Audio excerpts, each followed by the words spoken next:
সুস্বাদু জীবন যেমন রসালো পঞ্চব্যঞ্জন, স্বাদহীন জীবন তেমনি তিক্ত রসায়ন।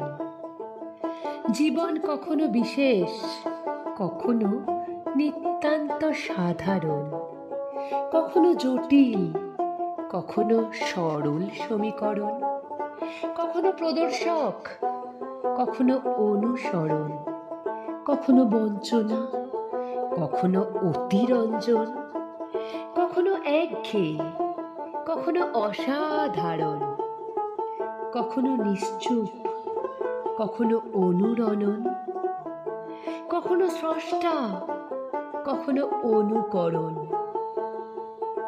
জীবনে নানা ধাপ, নানা রং, নানা সংস্করণ। জীবন আগমন প্রস্থান, আর প্রস্থান আগমন।